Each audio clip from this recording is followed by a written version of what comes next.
Então, olá a todos, vamos dar sequência ao terceiro e último ateliê, minicurso de hoje, que vai ser ministrado pela Ravena Beatriz Teixeira, pelo Pedro Popolino e Mariana Gonçalves Costa, todos os três da Universidade Federal do Rio de Janeiro. Muito obrigada a vocês por ter aceitado fazer esse minicurso. Passo a palavra para vocês. Muito obrigada, Vanessa. Gostaríamos de começar agradecendo, né, o convite, a honra de estar podendo participar do evento, de poder estar contribuindo, né, com esse espaço de diálogo, né, científico. Como a Vanessa apresentou brevemente, sou Ravena Beatriz, faço parte do programa Pós-Graduação em Letras Vernáculas da UFRJ, doutoranda do programa. Estou em conjunto com a Mariana e com o Pedro, meus colegas de pesquisa, fazemos parte do projeto PEDCA, sob a coordenação da professora Marta Machado Vieira, e aceitamos essa grande honra de poder conversar aqui um pouquinho sobre um dos métodos que nós estamos mais familiarizados de análise de corpora, que seria a análise colostrucional. Né? Mariana e Pedro, se gostariam de falar alguma coisinha, dar uma palhinha? Meu nome é Mariana, como a Ravena já apresentou. Eu faço letras de português e inglês na UFRJ. Estou concluindo o curso, já tem um tempo que eu estou concluindo, mas estou concluindo. E mais recentemente eu me interessei pelos estudos em metodologia, a parte estatística da linguística, que é onde eu estou mais me especializando ultimamente, mas a minha pesquisa principal é em futuridade expressa com verbos de desejo, verbos volitivos, e essa pesquisa vai aparecer no meio da apresentação também. E é isso, assim, eu espero que vocês gostem do curso. Qualquer pergunta, a gente vai estar sempre disponível, podem interromper à vontade. Pedro, você quer se apresentar? Oi, gente, sou o Pedro. Eu estou no projeto há já uns 2 anos, sou de ciência da computação. E no projeto, atualmente, estou trabalhando, né, pesquisando sobre um portal de dados linguísticos, né, de línguas românicas, basicamente. E acho que... Bom, agora eu vou tentar passar os slides aqui, porque eu não estou vendo a opção. Aqui embaixo. Bom, eu coloquei nos slides tanto o link do nosso projeto, né, que vocês podem ver mais um pouco sobre os projetos de pesquisa que são feitos dentro do grupo, tem muita informação legal nesse site, né, foi montado pelo Pedro com parceria da Morgana, se não me engano. E também coloquei o acesso ao nosso canal do YouTube, que sempre que a gente faz apresentações, a gente grava, assim, né, quando possível, e coloca no nosso canal. Então, tem vários vídeos interessantes, tem pesquisa de todo mundo. Enfim, vale muito a pena conferir. É uma oportunidade de ver as questões que a gente está trabalhando, vai trabalhar ao decorrer do ateliê de uma forma prática, né? Os resultados desses passos de aprendizagem que a gente tem ao longo dos anos, né? Esse tipo de análise. E a gente vai disponibilizar... No YouTube tem também análise colostrucional, né, um pouco diferenciado do que a gente vai fazer aqui também. Então dá para ver do outro lado, além do que a gente vai fazer aqui. A gente vai disponibilizar também uns links, né, tanto com um documento com vários links, né, mais fácil assim, explicar dessa forma. Porque a gente vai citar várias fontes diferentes no meio do ateliê, então pode ser que fique um pouco confuso, mas a gente deixou tudo organizado para todo mundo poder acessar depois sem se preocupar. Então aqui é o nosso... Se puder ler, Ravena, porque aqui tampa um pouquinho para mim a tela. Tá bom, pode deixar, Mari. Então, como o título já indica, né, a gente vai trabalhar em um tipo de análise específica, cara a perspectiva construcionista, que seria a análise colostrucional, e vamos trabalhar como a gente pode, como poderia dizer, como aplicar esse tipo de análise a partir de cópias anotadas no português e em línguas românicas em geral, via o software Excel. Então, a gente vai estar trabalhando um tipo de análise colostrucional específica, que é baseada no sistema. A gente vai falar um pouquinho mais sobre isso a seguir, que nós temos tipos diferentes, né, de abordagem da análise colostrucional. Então, é preciso ter em mente também essas decisões metodológicas, tá bom? Durante o processo de pesquisa. Pode passar, por favor, Mari? É outro ponto que nós vamos, como a própria professora Leonora apresentou anteriormente, né? Ele é maravilhoso, aliás, com o Denis. A nossa conversa aqui no decorrer do do minicurso vai ser mais dialógica. Claro, vai ter uma questão expositiva, vamos expor, mas sinta-se à vontade a qualquer momento, tá, gente? Para fazer perguntas, seja oralmente, seja pelo site, fazer comentários, tá bom? Não fiquem acanhados. Eu sei que algumas pessoas ficam com alguma coisa na cabeça, ficam acanhadas de dizer. Não fiquem acanhados, tá bom? De falar alguma coisa, de perguntar no decorrer da nossa fala. Isso aqui é um espaço aberto para a gente compartilhar no conhecimento e ideias mesmo, tá? Então, o foco da proposta de hoje, fundamentada na representação da língua, é fundamentada na representação da língua, como eu disse anteriormente, como uma rede de construções gramaticais. Então, é um tipo de análise sob a perspectiva construcionista, ok? Então, a gente vai abordar procedimentos históricos metodológicos que propiciam o suporte e perspectivação da concorrência em jogo no acionamento de elementos construcionais, de itens construcionais, assim como a gestão de análise e descrição de dados e experiência de usos em contexto e interação. Então, eu realço a questão do contexto, né, e da interação, porque como nós estamos trabalhando com a noção de dados de uso, a gente não pode deixar longe das nossas vistas a noção que, quando a língua está em uso, nós temos que observar não só aspectos estruturais relacionados aos elementos linguísticos, mas quando a gente fala do contexto em que aqueles elementos construcionais se concretizam, né, aquele contexto também revela indícios da parte funcional, né, das características dos elementos. Então, a gente vai estar trabalhando o contexto, os padrões, como os textuais, também como padrões linguísticos, que devem ser considerados no processo de análise. Ok? Pode passar, por favor, Mari. Então, partimos de objetivos específicos. A gente espera que, ao final da nossa conversa, da nossa exposição, possamos entender um pouquinho mais sobre a prática da análise colostrucional de amostras de dados de uso, ou seja, um pouco sobre a base teórica e metodológica por trás da concepção da proposta de análise e os passos relativos à sua execução, à sua elaboração, os cuidados que a gente deve ter, né? Compreender os cuidados associados ao processo de organização das amostras textuais com que a gente está trabalhando, que é fundamental para manter a coerência no processo de análise e a interpretação dos resultados quantitativos, que é algo que eu vou realçar o tempo todo, vocês vão achar até chata demais falando sobre isso, que não só de números, de dados quantitativos, você faz ciência. Então, a análise colostrucional é um tipo de análise quali-quantitativa. Então, todos os elementos quantitativos, as exposições quantitativas que a gente vai estar tratando aqui, elas têm que ser analisadas, vão ganhar significado a partir da interpretação do pesquisador, do linguista, né, do cientista ali, que está os observando, ok? E a gente vai possibilitando também perspectivar a potencial aplicação da análise colostrucional para lidar com o grau de correlação entre unidades construcionais, inclusive unidades textuais discursivas, ok? Pode passar, por favor, Mari. Então, ao analisar os atributos formais e funcionais de padrões de predicação, padrões linguísticos em geral, de construções, buscamos meios metodológicos, isso pautando nossas pesquisas, né? Então, porque o nosso ateliê vai ser pautado nas experiências com esse tipo de análise. Buscamos metodológicos que nos propiciam acessar as informações de interesse para a nossa busca. Então, se nós temos questionamentos, nós temos que encontrar formas para responder esses questionamentos. E dentre nossos meios, contamos com caminhos quali-quantitativos que nos auxiliam. Um desses caminhos quali-quantitativos seria a análise colostrucional. Pode passar a análise. Eu queria fazer um pequeno comentário também, que eu não sei quando, mas está chegando. Também elaboramos um capítulo focado dentro do nosso grupo, focado na análise colostrucional, não só análise colostrucional baseada no sistema, como também análise colostrucional baseada no item, né, por meio do software do RStudio, também a plataforma de análise do RStudio.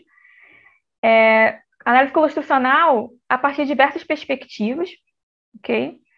Pode passar, por favor, Mari. Você quer que eu explique essa parte? Pode ir, sinta-se à vontade. Então, para explicar sobre a análise colostrucional, a gente recomenda, claro, a leitura desse artigo do Stepanowicz e Gris. Eu não sei se eu estou pronunciando certo, mas imagino que sim. Que é Colostructions, Investigating the Interactions of... of words and constructions. Mas, basicamente, resumidamente, o que a gente pode entender por análise coloinstrucional? Esse seria um procedimento empírico de mapeamento estatístico de colocação a partir do ponto de vista da construção. Esse ponto de vista permite identificar instâncias de concorrência entre itens construcionais e construções mais abstratas, ou entre itens e outros itens, auxiliando na descrição de padrões linguísticos. O que tudo isso significa? A análise coloinstrucional, ela é um mapeamento de colocação. Só que, diferentemente de outros testes, outras análises colocacionais, ela vai ser feita a partir do ponto de vista da construção. Então, ela vai levar em consideração esse conceito linguístico para fazer o mapeamento. E, além disso, a funcionalidade dela seria auxiliar a ampliar e aprimorar a adequação da descrição linguística a oferecer uma maneira objetiva de identificar o significado de uma construção. Essa afirmação ela é baseada na noção de que o significado de uma construção ele vai estar refletido nos itens que ocorrem ou que podem ocorrer nos slots dessa construção. Então, medindo essa frequência em relação à construção, que é possível você acrescentar informações para a sua descrição linguística. Como a Ravena comentou, é uma análise quali quantitativa, então a gente não vai estar só baseado numa visão numérica das coisas, a gente vai apresentar mais para frente também, mas junto dos nossos conhecimentos como linguistas, a gente consegue pegar essas informações e tirar um significado disso, tirar uma informação importante sobre isso.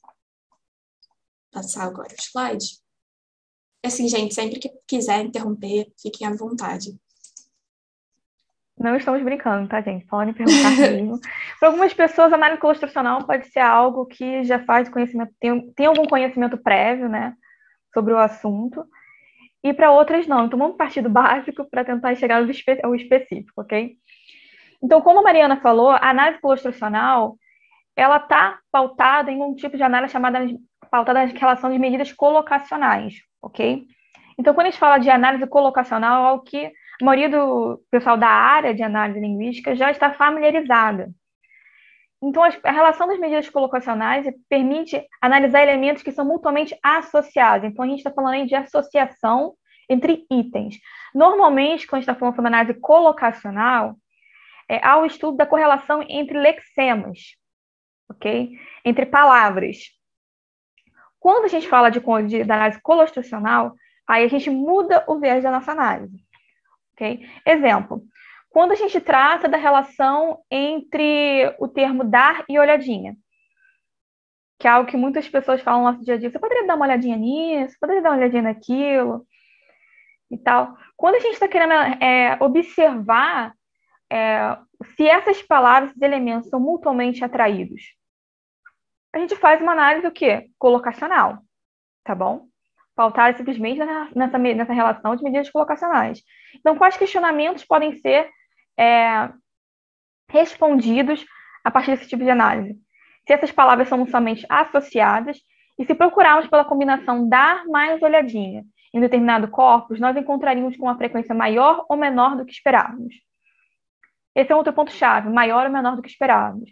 Então, a gente está falando novamente sobre graus de associação, tá bom? Qual a probabilidade de nós encontrarmos uma determinada combinação em uma determinada amostra textual? Pode passar, por favor, Mário. Agora, quando a gente fala sobre análise coloinstrucional especificamente, a gente está partindo do seguinte questionamento: que palavras são associadas a uma determinada construção? Então, a perspectiva teórica por trás da análise já cambia, já muda. Então, a análise coloinstrucional passa nos mesmos procedimentos metodológicos que a análise colocacional, ok? Simplesmente ela se diferencia desse tipo de análise em relação aos preceitos teóricos na qual ela se baseia. Ou seja, a análise coloinstrucional se baseia nas perspectivas da gramática de construções. Então, a matemática por trás da análise não muda. O que muda é a perspectiva por trás dessa análise. Pode passar, por favor, Mário? Então, o que a gente vai entender a partir daqui como construção gramatical? A gente entende construção como um pareamento simbólico, um pareamento cognitivo de atributos funcionais e atributos formais. Que propriedades formais, atributos seriam esses? Atributos fonéticos, fonológicos, morfológicos, lexicais, morfossintáticos, sintáticos, textuais, discursivos. Ok? Agora, propriedades funcionais também se compatibilizam a esses atributos formais, como propriedades semânticas, pragmáticas, discursivas, sociais e cognitivas. Então, não tem como levar um lado de uma construção em consideração sem considerar o outro. Porque o item linguístico, ele é dupla face, como poderia dizer. Uma coisa, a análise de algo acarreta a outra. Tá bom? Nós não podemos considerar simplesmente a forma do item, nem simplesmente seu significado. Ok? Uma construção é algo, como eu aprendi anteriormente, um pareamento direto entre esses elementos. Pode falar, por favor? Passar, por favor, Mariana. Então, como é que a gente ressalta? Então, que outra medida colocacional comum apenas estuda a relação entre palavras independentes, ok? A análise construcional estuda as relações entre construções gramaticais, construções de natureza mais abstrata e itens que ocorrem dentro dessa construção. Tá bom? Compreendendo que uma construção pode se apresentar em diversos níveis de complexidade e abstração. Ela pode ser mais preenchida, menos preenchida em relação ao seu significado, sua estrutura. Tá? Pode passar, por favor, Mariana. Um exemplo que eu trago é a análise realizada pela Pamela Travassos, que também faz parte do projeto Predicar e do projeto Variar, ok? Que ela analisa as construções para predicar em português e francês que ressaltam uma questão de percepção visual, tá bom? Como espiar, olhar, ver, ok? Eu não vou tentar pronunciar tão bem o francês como a Pamela para não passar vergonha, ok? Não é minha área, tá bom? É uma pesquisa maravilhosa, chequem, por favor, mas o meu francês não chegou aos pés dela. Então, a gente vê que esse tipo de construções, né, para indicar a percepção visual, são utilizadas em ambas as línguas. Ok? Enquanto a gente está tratando aqui de línguas românicas, a gente vê uma correlação também interlinguística. Ela analisa separadamente, obviamente, esse tipo de construções no português e observa essa análise, emprego dessas construções de forma independente também no francês. E, em seguida, ela realiza um contraste entre esses usos. Okay? Os padrões de uso entre ambas nessas línguas específicas. Okay? Para tentar encontrar padrões de similaridade ou dissimilaridade entre esses usos. Tá bom? Então, uma das metodologias aplicadas por ela é a análise construcional. Deixa eu fazer um pouquinho mais a seguir. Pode passar, por favor, Mariana. Então, como dar uma olhadinha, dando uma espiada, dando uma olhadinha para a câmera. Então, essas questões, como eu utilizei como exemplo anteriormente, se mostram como construções mais preenchidas. Tá? Dar uma olhadinha, simplesmente. Agora, quando a gente observa essas construções no uso concreto, nós vamos delimitar como construtos, um termo que a gente vai utilizar sequencialmente. Tá bom? Quando a gente fala de uma construção, a gente poderia... Volta, por favor, para o slide anterior. Mária, só para poder indicar. Aqui nós vemos uma rede de diversas realizações, né? Realizações não. Representação, né? Vamos falar melhor. Representação desses construtos. Então, a gente vê que a gente tem esse tipo de predicador de uma forma mais abstrata, tá bom? Por exemplo, o verbo X, ou verbo...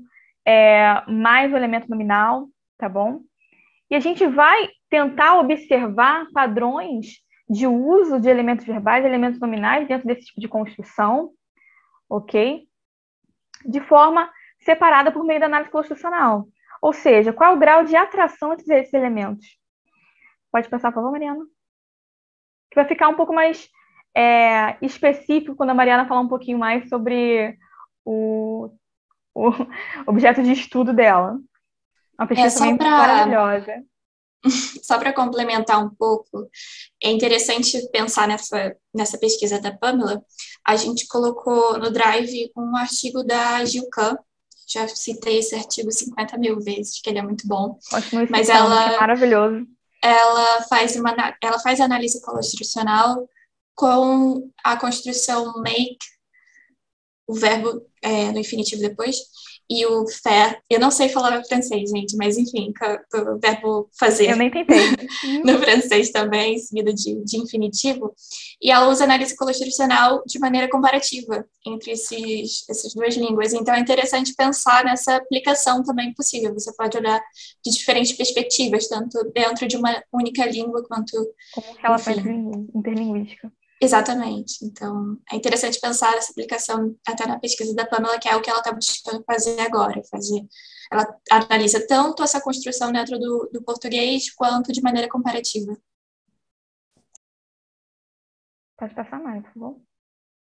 Então, esse slide simplesmente ressalta o que a Mariana acabou de dizer, que a gente pode observar, aplicar análise construcional em diversos tipos de perspectiva, tá bom, metodológica. A gente pode observar simplesmente o uso, né, os padrões de uso de itens linguísticos em uma determinada variedade linguística, em um determinado idioma, okay, em determinado contexto, ou a gente pode aplicar essa análise de uma natureza comparativa, comparando línguas distintas, como... Pode passar, por favor, Mari? Como o espanhol, francês, pode voltar? Com o português, especificamente, ou variedade do português, analisar a variedade do português, seja nacionais ou internacionais. Outra pesquisa também maravilhosa, que rendeu um artigo, que está no capítulo dos livros lançados sobre a organização da Márcia e da Vanessa, é o da Naend, que ela analisa, né, o uso de construções de intensificação com cor no português brasileiro, mais a perspectiva do uso baiano e carioca. Então, aí a gente está tratando também variedades intranacionais, né, que é muito legal também. Então, a gente pode utilizar esse tipo de análise de formas diferentes. Ok? É isso que a gente quer ressaltar também ao longo da nossa apresentação. Que a gente não pode ficar simplesmente fechado em uma caixa. Porque algumas pessoas, quando pensam em análise construcional, acham que é simplesmente contar com aqueles dados itens ali quantitativos, e a gente vai parar ali. Não, a gente pode também aplicar essa análise, esse tipo de análise, de diversas formas, para cumprir com diversos tipos de objetivos. Ok? Pode partir, por favor, Mari. Bom, agora para explicar um pouco do meu objeto de pesquisa, vou tentar vender o meu peixe aqui, ver se eu consigo convencer vocês. Eu estudo a futuridade na volição, né? Seria a expressão de futuro com verbos volitivos. Vai sair um artigo, inclusive, para Diadorim. Se eu não me engano, esse mês ou mês que vem, né, Márcia? Que é um resumo assim, mais geral desse argumento. Também minha monografia está para sair, então, enfim, vocês podem buscar mais a fundo, mas brevemente eu vou tentar explicar um pouco como é que funcionaria essa indicação de futuro com verbo de desejo, no caso, com verbo querer. Tendo uma construção como, um enunciado como o meu computador está querendo pifar, a gente consegue identificar que o evento narrado, o computador pifando, ele não está acontecendo no momento de fala, mas no momento posterior a esse momento de fala. Só que, de certo, a gente consegue perceber também que não é a mesma coisa, apesar de ser uma projeção para o futuro, não é uma projeção que funciona de uma forma similar com o computador vai pifar. Tem algumas diferenças. Para explicar isso, eu trouxe essa citação de Santos, que diz que no português brasileiro, o uso de querer como verbo auxiliar implica futuridade, não é uma marca de futuro, mas uma indicação. É preciso considerar elementos contextuais, linguísticos e extralinguísticos para extrair essa leitura. Eu não concordo 100% com essa citação, mas eu concordo com essa segunda parte de que é preciso considerar elementos contextuais, linguísticos e extralinguísticos. E vou mostrar um pouco de quais seriam esses elementos que podem influenciar nessa leitura, que podem ativar essa indicação de futuro, de certa forma. Alguns desses elementos eles já estão listados no nosso capítulo, que foi publicado nesse e-book do DG, que é Linguística Baseada no Uso. Bom, um deles seria o sujeito inanimado, que a gente sabe que um sujeito inanimado não é passivo de volição, mas não é passivo de desejo. Então, o computador, ele não necessariamente vai ter um desejo de alguma coisa, seja de pifar, seja de não pifar, ele não é passivo de desejo como um sujeito animado seria. Então, esse preenchimento com o sujeito inanimado normalmente influencia na indicação de futuridade. Um outro fator que a gente percebeu nos nossos dados é que o gerúndio está muito relacionado com o futuro aproximativo, que é aquele futuro que está prestes a ocorrer. Existem diversos valores que são associados à marca de futuro com o verbo querer, e um deles é o futuro aproximativo. E, por último, nesse enunciado, a gente também pode ver que o segundo verbo ele tem um valor negativo. Pifar não é uma coisa que seria positiva para o sujeito da oração. Então, isso também influenciaria a interpretação, a leitura de futuro nessa construção. Então, a gente consegue ver que são diversos elementos que, quando ocorrem no mesmo enunciado, podem influenciar a leitura do futuro. E é a partir daí que a gente pode aplicar a análise construcional para medir essas ocorrências, para medir quais são esses padrões que a gente identifica na construção. Vai aparecer no próximo slide. Isso. Para que a gente possa entender que a futuridade ela é acionada pela construção querer mais verbo no infinitivo como um todo, e não pelo verbo isoladamente. Isso também está relacionada com a ideia de construcionalização gramatical, ou seja, não é o verbo querer que está perdendo o seu valor lexical para adquirir um valor gramatical. É uma construção que está surgindo que ativa esse valor de indicação de futuro no verbo querer. Eu espero que tenha sido claro. É muita informação para jogar de uma vez só em pouco tempo, mas eu acho que deu para entender um pouco. Qualquer pergunta podem fazer, tá? Mas eu acho que vai ficar mais claro também conforme forem aparecendo mais exemplos na frente. Aqui a gente tem uma representação... Oi? Vai com a tua, futuridade em você. Vai lá. Aqui a gente tem uma representação dessa construção. Na primeira parte, a gente consegue ver que existe um slot aberto, que é o slot semi-auxiliar, que é somado a um predicador simples. E nesse slot, vários verbos podem ocupar. No caso, eu citei o verbo querer, mas também pode ser o verbo ir ou outros verbos relacionados à volição. E além desse slot, a gente também tem o slot do predicador simples, que é o do segundo verbo ou do verbo principal. É importante também ressaltar, gente, que a gente está usando o termo slot para indicar esse espaço que pode ser preenchido por diferentes itens, tá bom? Itens linguísticos, itens construcionais ali. Então, aqui a gente tem uma construção, ok? Um padrão linguístico, que a gente vai chamar de construção, por isso que a gente está falando, construção, padrão linguístico. É sinônimos no momento que a gente está ficando aqui. E esse padrão é formado por dois elementos básicos, dois elementos base, que seria esse elemento verbal, tá bom? Semi-auxiliar, e esse predicador simples. E juntos, eles formariam um predicador, indicador de futuridade em volição, tá? Esse padrão, como a gente pode dizer aqui pelo funilzinho, que ele pode ser preenchido por diversas formas. E é isso que a gente está tratando sobre a relação de co-ocorrência. Como assim co-ocorrência? Que a gente tem um padrão que pode ser um padrão mais complexo, mais abstrato. Por que mais abstrato? Porque ele pode ser preenchido por diversos elementos. Abstração é isso. Quanto mais abstrato, menos preenchido ele é. Tá? Então, aqui nós temos diversas formas de preencher esse padrão. Então, nesse slot, se a gente for considerar todos os usos desse padrão, mas é complexo, mais abstrato, a gente tem a concorrência de itens. Um que a Mariana citou, por exemplo, nesse slot, nessa base de aqui, do verbo semi-auxiliar, auxiliar, seriam os verbos querer e ir. Vai pifar e querendo pifar. Querer pifar. Então, o verbo ir e querer ali estão concorrendo, tá bom? Estão em correlação ali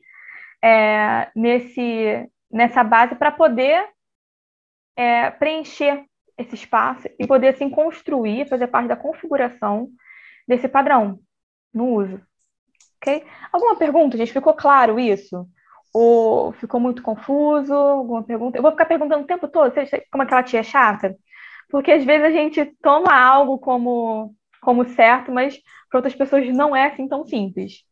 Não, e essa parte é muito importante porque A aplicação da análise ela vai depender muito de qual a Dessa representação que compreensão. você está levando em consideração. Se você está considerando o slot como slot do semi-auxiliar ou do predicador simples, ou os dois também, você pode fazer uma representação mais abstrata, mais aberta. E o tipo de representação, o objeto que você está realmente analisando, é importante para você saber qual é a análise que você vai aplicar. Que a gente vai ver mais para frente que existem tipos diferentes de análise colustracional e cada uma vai ser aplicável para uma determinada perspectiva que você esteja adotando do seu objeto. Pode passar, Mari. Aí, ó. Era essa parte que eu estava me referindo. Mas, basicamente, existem 3 tipos de aplicação da análise colustracional. A análise de colexemas simples, também ela é referida como análise colexêmica simples, que ela vai medir associação. A associação sempre se refere à atração ou repulsa entre uma construção e lexemas ou outras unidades num slot particular da construção. Então, um exemplo disso seria, por exemplo, a construção com o verbo semi-suporte seguido de um ou. No caso, o slot que está aberto seria esse do verbo semi-suporte, e são itens que ocupem esse espaço que eu vou analisar. Agora, quando eu estou tratando na análise de colexemas distintivos, eu vou medir a associação entre o lexema e um par de construções em alternância, em que esse lexema ocorre. Então, a informação que eu quero tirar é qual a construção que o item vai preferir. No caso dos meus dados, eu poderia analisar a construção com querer e a construção com ir em relação ao verbo no infinitivo. Então, o verbo no infinitivo dizer, ele vai preferir a construção com querer ou ele vai preferir a construção com ir? Esse tipo de mapeamento que a gente faria com a análise de colexemas distintivos. Já a análise de colexemas covariantes, ela vai medir a associação entre pares de palavras que ocorrem em 2 slots de uma construção, ou seja, como o nome já diz, é a covariância. Então, você vai ter 2 slots abertos em que os 2 itens vão estar covariando. No caso, retomando até o primeiro exemplo, do verbo semi-suporte, seguido de um SN. Então, não necessariamente vai ser um gol mais. Eu vou analisar qualquer SN que possa ocorrer nesse slot. Então, dependendo da perspectiva que você vai adotar em relação ao objeto ou à natureza do seu objeto mesmo, você vai aplicar uma análise diferente da outra. A gente não vai conseguir cobrir todas essas formas de análise hoje, mas a gente também disponibilizou os materiais lá no Drive para que vocês possam buscar a aplicação de cada uma delas. Né? Se tiverem alguma pergunta.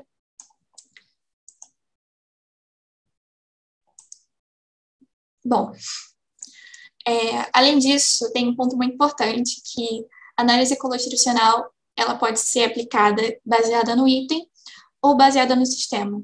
Hoje a gente vai apresentar a versão dela baseada no sistema. A gente já tem, na verdade, 2 vídeos no nosso canal do YouTube da análise baseada no item, mas hoje a gente vai fazer com base no vídeo do Martin Hilpert, do canal do YouTube dele, que ele aplica a versão baseada no sistema. A baseada no item a gente faz através do R, com o pacote Colustructions da Suzanne Flair, e a baseada no sistema a gente faz através do Excel. A principal diferença entre essas 2 abordagens é a perspectiva que você tem. Você pode explicar essa parte, Ravena, que eu acho que você explica melhor do que eu. A baseada no item, no caso, vamos considerar o nosso item. O item vai ser a construção, tá bom? O item vai ser o nosso objeto de análise. Se nós considerarmos nosso objeto apenas a frequência de uso dos elementos dentro desse item, então a gente vai considerar como nosso universo de análise apenas o nosso objeto. Agora, a análise constitucional baseada no sistema, não. O que vai ser considerado como nosso sistema? Nossa amostra textual, ou seja, a fonte desses itens, desse nosso objeto. Tá? Correlações, por exemplo, quando a gente observa a frequência do verbo ir, que a gente citou anteriormente. O verbo ir, no geral, já é um verbo muito frequente, empregado na língua portuguesa, especificamente. Então, não é grande surpresa se a gente encontrar certas compatibilizações maiores com o verbo ir, porque ele já se mostra um verbo mais frequente. Então, a gente está considerando a realidade do nosso sistema para fazer esse tipo de análise. Agora, se a gente observar simplesmente o nosso item, certas informações vão estar longe do nosso acesso. Por exemplo, vamos considerar essa exposiçãozinha aqui que a Mariana colocou. A gente tem nossa construção aqui. Se a gente considerar simplesmente esse pequeno quadradinho, a gente vai considerar o quê? Que o significado, que o item mais frequente nessa construção, essa construção seria qual? Seriam os itens X, não é isso? E Y. Mas se nós observarmos o sistema, a gente já vê que o item X ele já é muito frequente no sistema. E a gente observa também que o item Z ele também já é mais frequente no sistema. Mas ele é pouco frequente na construção. Já a questão do Y, ele é mais frequente na construção do que no sistema. Então, essas questões de comparação, que não dão informações valiosas, simplesmente são possíveis se nós considerarmos a nossa amostra. Nós considerarmos o nosso corpus, o nosso corpora, por inteiro. Então, quando a gente vai fazer uma relação de comparação entre os resultados na análise cursional baseada no item e a análise cursional baseada no sistema, que também é uma proposta de análise realizada da Mariana, né? Dentro do projeto de pesquisa dela, a gente observa que nós não temos resultados similares. Alguns até batem, mas nós temos divergências. Okay? E é importante considerar que metodologia a gente está aplicando, no nosso processo de análise. Porque isso vai ter consequências nos nossos resultados. E isso precisa ficar claro na nossa concepção, ok? E uma questão importante em relação ao que a Ravena está explicando é que a principal diferença entre as duas abordagens, a baseada no item, ela é mais prática de ser feita, no geral, porque você está trabalhando só com as suas construções, então você está fazendo um recorte mais específico. Ela tem mais recursos de automatização, de você fazer ela sem precisar de tanto trabalho manual. Existem vantagens, assim, de aplicação da análise baseada no item. Mas em relação à coerência teórica, a baseada no sistema é a mais favorável. Ela tem resultados que são mais reliable, né? Mais confiáveis do que a baseada no item. Coerentes, né? Isso, mais coerente. Então, existem essas diferenças. Muitas vezes, a análise baseada no sistema, você vai precisar trabalhar com corpos anotados. Por quê? Você vai precisar de informações que têm relação com o corpus como um todo, né? Então, você fazer essa contagem manualmente é praticamente impossível. Já a análise baseada no item é muito mais fácil você trabalhar com corpos que não necessariamente são tão padronizados assim. Mas a gente vai oferecer algumas opções de como aplicar em... E é importante ressaltar também que a gente está considerando como nosso sistema, e o que a gente vai considerar como sistema na nossa pesquisa? Nossas amostras textuais, né? Os fontes dos nossos dados. Que eles vão funcionar como uma representação do nosso sistema. Então, não tem como a gente observar o uso do verbo querer em todos os seus usos no português, em todas as suas variedades, em todos os seus contextos. É uma impossibilidade. Então, a gente vai precisar de uma amostra, que vai funcionar como nosso representante desse sistema do português, em si, dos usos desse item no português, que vai ser o nosso corpora. Tá bom? Sempre que a gente vai estar falando baseada no sistema, baseada na sua amostra textual. É isso que quer dizer. Nessa parte aqui eu coloquei um exemplo das diferenças de resultados que eu tive nos meus dados com as duas abordagens. Enfim, existem diversos pontos que dá para traçar aqui, mas eu vou tentar resumidamente apontar os principais. Aqui. Vocês estão vendo o meu laser? Eu acho que sim, né? Legal, não é isso? Então, vocês conseguem ver que os primeiros itens, os que têm uma diferença mais significativa, que no caso é o dizer, saber e ver, eles coincidem nas duas, tanto na baseada no item quanto na baseada no sistema. Mas algumas informações mudam. Por exemplo, na baseada no item, ele diz que a frequência esperada seria de 8.498 ocorrências. Já na baseada no sistema, ela diz que não, era 16.123. Por quê? a baseada no sistema, ela sabe que o verbo dizer é muito frequente. Então, ela consegue perceber que a frequência esperada é muito alta. E é importante mencionar que eu alimentei as duas análises com o mesmo corpus. Então, os números que eu entreguei, no caso, para o R, para fazer análise baseada no sistema, foram os mesmos, só que não todas essas informações que eu apliquei baseada no sistema foram utilizadas na baseada no item.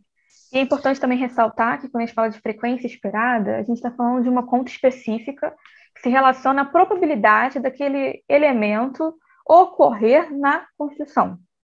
Tá? Isso. Considerando o que você está observando, as frequências que você está observando ali. Na baseada no item, você observa apenas a frequência desse elemento em relação ao seu objeto, a sua construção sob análise. Agora, na baseada do sistema, não. Você está considerando a frequência desse elemento no corpora, nos seus corporas como um todo. No seu corpus como um todo. Então, ele está relacionando, olha só, se isso é muito frequente no corpus, quanto que a gente espera que ele vai ocorrer dentro da construção? Muito pouco. Uhum. Sim. Essa é a lógica por trás da análise. A gente também consegue ver alguns itens, eles mudaram de posição. Aqui, o dar, por exemplo, importante. Os que estão acima são os mais fortemente atraídos, os que estão abaixo são os mais fortemente repelidos. Esse é um padrão nas duas representações. E quando a gente fala de atração, é chance de ser acionado para preencher um determinado slot. Isso. Ou seja, quais são as chances daquele elemento ser acionado para preencher aquela posição na construção. Então, a gente está tratando de graus. É maior a chance, menor a chance. Pensando num contínuo. Ok? Qual é aquele que está mais longe da possibilidade de ser acionado, aquele que está mais perto de ser acionado? Quando a gente fala que algo foi repelido, não quer dizer que ele não vai acontecer. Quer dizer que ele tem menos chances de acontecer. Porque se está aqui na análise é porque aconteceu. Ok? Então, a gente não pode dizer que não faz parte da realidade linguística. A gente simplesmente está tratando essa questão de probabilidades e chances. Tá bom? Por isso que a gente está falando de graus. Nada é absoluto. Tá bom? Pode continuar, Mari. Desculpa cortar. Não, sem problema. O dar, por exemplo, ele estava na 8ª posição, no mais atraído, ele passa para a 11ª. Então, essas diferenças, elas podem parecer que não são tão relevantes, mas a análise colustracional, ela é sempre feita de maneira comparativa. Então, você sempre tem como resultado qual item é mais atraído, qual item é mais repelido, essa informação que você está buscando. Então, ter uma alteração na ordem, até mesmo aqui entre os primeiros, fazer ou deixar, ter uma diferença na ordem acaba sendo muito significativo, sendo muito importante. Outra questão é que, baseada no item, muitos itens foram considerados como atraídos. Já na baseada no sistema, a gente vê que não exatamente. Porque baseada no sistema, ela considera a frequência mais geral, então, por conta disso, você consegue perceber uma frequência esperada maior. Assim, no geral, o resultado de frequência esperada acaba sendo um pouco maior. E, por conta disso, a chance de você receber resultados como repelido ao invés de atraído é maior também. Outra informação interessante que eu marquei aqui é o querer. Ele deu todas esses dois resultados foram feitos em cima da construção com querer. O querer, né, essa ocorrência do querer, tanto no slot de verbo semi-auxiliar quanto de verbo principal, baseado no item, ele deu como repelido, na 4ª posição, entre os mais repelidos. Agora, na do sistema, já deu como a 6ª posição, ou seja, ele é menos repelido até do que a baseada no item diria, que é uma ocorrência muito interessante até, a gente já comentou bastante sobre isso no nosso outro mini curso, que é essa combinação de querer, ela parece muito com a combinação de ir e ir, né? Vou ir, então quero querer, é muito interessante, mas de qualquer forma, só para mostrar como tem algumas diferenças que acabam sendo muito relevantes na hora de ler os dados, né? Mas em suma é isso, a gente vai trabalhar com essa segunda análise, com essa segunda abordagem. Vou passar porque senão vai ficar simplesmente para ter em mente que os elementos que a gente vai precisar para realizar nosso tipo de análise constitucional está relacionado com a organização da amostra textual do corpus, ok? Então, a gente tem que pensar nessa questão, relação entre o uso do item e o contexto em que ele se realiza, tá? Isso. Então, como a gente está agora na baseada do sistema, a gente tem que tomar, então, conhecimento de mais informações, né, comparada ao corpus em si, do que seria a do item. Então, aqui, a nossa primeira etapa, a gente vai recolher informações de frequência em número de ocorrências do item que a gente está analisando na construção, o número de ocorrências desse item no corpus como um todo. A gente vai ver também o número de ocorrências daquela construção que está estudando no corpus e, o último, o número de construções no corpus como um todo. Aí, em cima desses dados, a gente consegue calcular a frequência esperada, né? E aí, com a frequência esperada, a gente vê, né, se é mais frequente do que a gente esperava, vai ser, a gente diz que é atraído. Se for menos frequente, a gente diz que está sendo repelido, né? Mas só que, claro, vamos ter vários atraídos e vários repelidos. E aí, como é que a gente vai comparar, dentre esses atraídos, dentro desses repelidos, quais são os mais atraídos e mais repelidos? E aí a gente vai usar algum método estatístico para determinar essa força colacional. Nesse caso, a gente vai usar o log likelihood, que é o método que o Martin Hilbert usa no vídeo dele também. E a gente vai falar mais do log likelihood mais para frente, mas basicamente isso. Ele vai verificar comparativamente quais daqueles itens são mais atraídos e mais repelidos. E aí, bem, para recolher essas informações, como está no sistema tem mais informações e o nosso texto, nossa base pode ser muito grande, a gente tem aqui duas ferramentas que podem dar muito, né, nesse processo. A primeira, se você já tem um corpus do português que você está trabalhando, você pode usar o Portolan Clarim para ajudar você a anotar esse corpus. A gente pode passar, Maria. Que aí você consegue, né, só pegar o seu corpus, salvar num arquivo TXT minúsculo, você faz o upload e ele vai anotar para você, fazer anotações quanto à classe gramatical, que vai te ajudar bastante quando você for botar em outras ferramentas de busca, de recuperação da informação, como tem o Anticon, que tem outras ferramentas possíveis, para te ajudar a analisar essa frequência de cada um daqueles itens que a gente falou. Caso você não tenha um corpus, ou você quer aplicar um novo corpus, você pode usar o SketchEngine, que é um sistema gerenciador de corpus. Tem corpus de português, corpus de espanhol, corpus de francês, de inglês e várias outras línguas. E é um sistema que tem várias ferramentas de busca de recuperação de informação, de busca em texto. Então, é um site bem interessante para você analisar. Ele não é gratuito, mas você pode usar uma conta, né, um free trial, né, uma conta ali por um mês assim, de graça, e você acho que não perde tantas funcionalidades, quase não perde muita coisa, né, na verdade, assim, ao pago. Você não vai conseguir fazer o download do corpus completo, né, então você não vai ter acesso ao corpus inteiro, como você teria caso você pagasse. Mas as informações que a gente quer para essa análise são possíveis fazendo através do free trial mesmo. Beleza.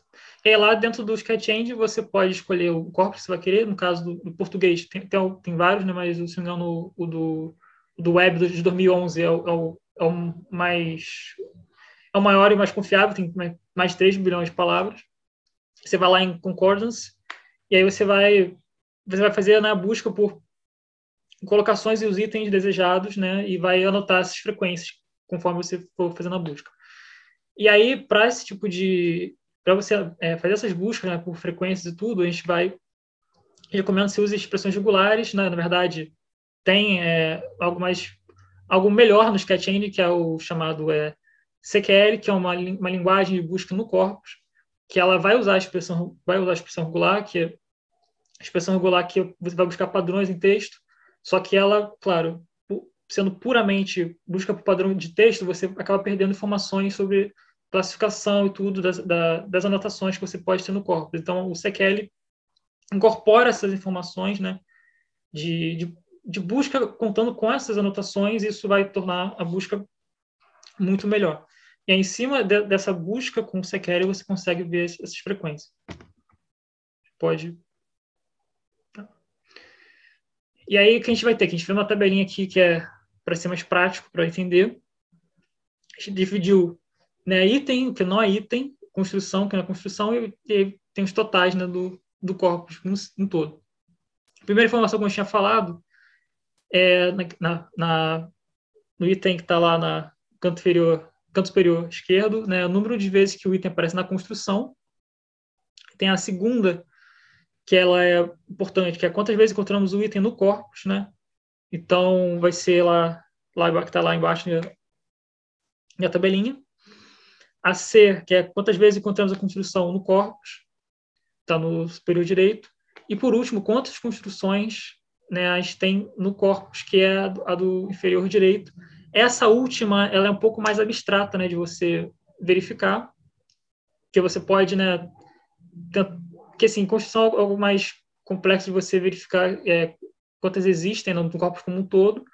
Você pode tentar considerar o número de palavras totais, ou você considerar, sei lá, no caso de pesquisar querer mais verbo infinitivo ou ir mais verbo infinitivo, você considerar o número total de construções, né? O número total de ocorrências com verbo infinitivo. Então, tem forma de você usar tipo, esse total de construções aqui, né? Assim, só para complementar assim, o que o Pedro está falando, essa parte de o número de construções no corpus, existe um certo consenso de indicar o número total de palavras, né? Mas, no caso, também é muito frequente você indicar o verbo no infinitivo, por exemplo, que foi a escolha que eu fiz na minha análise. A única questão importante é você explicitar a sua escolha, né? Porque ela vai influenciar no seu resultado. Então, eu decidi que eu vou considerar o número total de construções como o número total de palavras, então você vai fazer essa apresentação em um congresso, ou vai indicar isso no seu artigo explicitamente, que foi essa escolha que você adotou. Essa é a única observação, assim, para acrescentar. Desculpa interromper. Tá? Não, ótimo. Então, assim, é o que a gente falado, para ter todas as informações, conforme vai crescendo o corpus, vai ficando mais difícil você verificar. Então, a gente vai, né, falar um pouco mais das ferramentas para ajudar nesse processo. A primeira é o Portolan, que a gente chegou a comentar. E aqui, um pouco da interface do Portolan, você pode botar o texto direto nessa caixinha de texto, ou você pode submeter o seu arquivo para ele anotar, lembrando, tem que ser minúsculo e todo num texto só, TXT, e aí ele vai anotar o seu texto em português. Acho que pode passar. Nessa opção processar ficheiros. E claro, né, a gente tem que ter em mente sobre as plataformas de anotação que elas não seguem bem assim, um padrão de anotação. Elas podem ter padrões distintos e você tem que ter em mente quais padrões de cada plataforma vão ter para você conseguir fazer as suas buscas depois, né, em cima do que ele vai te retornar como o texto anotado.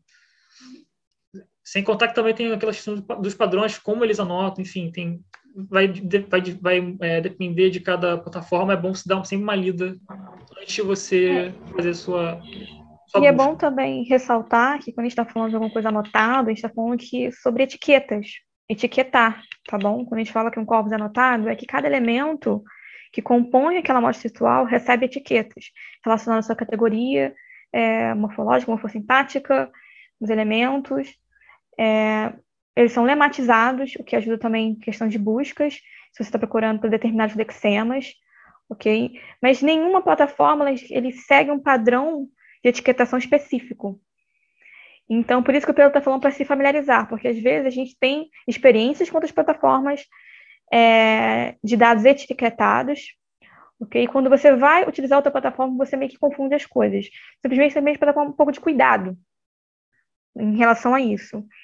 A gente está falando sobre a questão de etiquetas porque algumas pessoas já têm um determinado tipo de amostra que é aplicar análise constitucional. Já o SketchEngine, não, é uma plataforma que os dados são etiquetados e você vai fazer uma busca por meio daquelas etiquetas. Quando você baixa os dados, eles não vêm etiquetados, tá bom? Pode passar, por favor, Mari. Só respondendo a pergunta que o Cláudio fez, acho que pode ser uma dúvida que o pessoal tá também. Essa etiquetação do Portolan Clarim, você manda o arquivo em TXT e o site faz para você. A gente não precisa fazer manualmente. E com essa etiquetação a gente consegue pesquisar, por exemplo, o querer seguido de verbo no infinitivo. Como é que eu consigo identificar que aquele item é um verbo no infinitivo? Porque o corpus está anotado, ele está etiquetado, então eu consigo fazer esse tipo de busca. Então, é para isso que serve. Mas existem... Claro que a etiquetagem desses sites automáticos não é perfeita, né? Mas, assim, esse site, se eu der uma lida, acho que é 96%, algo do gênero. De precisão, né? Em relação aos cuidados, como o Pedro tinha comentado, para preparar o arquivo. Como a gente falou sobre indicar, o Pedro ficou indicando que precisa colocar maravilhosamente, Pedro, que precisa estar em letras minúsculas, porque quando recebe lemas, tá bom? Os lemas nesse site de etiquetação, tá? E o Portolan Clarim, os lemas vêm em caixa alta. Então, se você já tiver uma palavra em caixa alta e procurar por determinado lexema, você pode receber frequências que não são exatas no seu corpus, porque seu texto já tem caixa alta.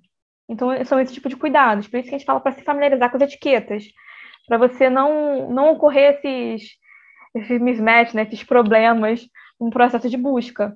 E como o Pedro estava indicando, nem todos os sites a etiquetação não é perfeita, tá, gente? Etiquetação automática. Porque é feito por um determinado algoritmo lá pelo sistema, que não tem consciência linguística como um próprio cientista, como linguista que está percebendo ali o uso daquele elemento no contexto. A gente sabe que os elementos, a função dos elementos, as categorias, não é algo, muitas vezes não é algo absoluto, né?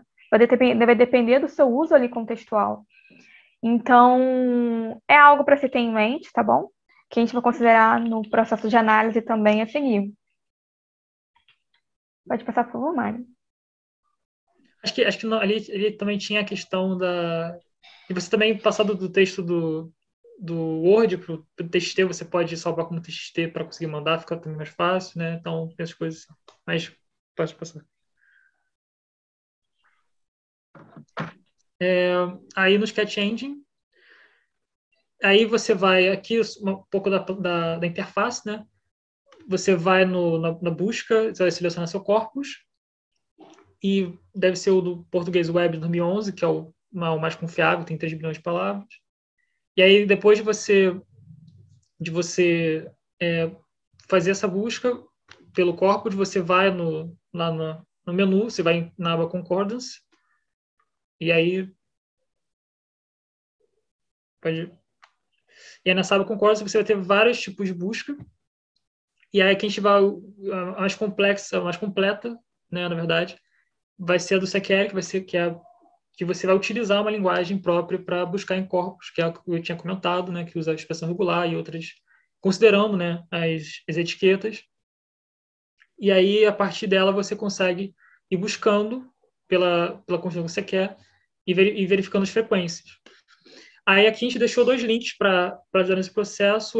O primeiro é um de expressão regular, que é um guia do Sketch Engine, para você entender a expressão regular, enfim.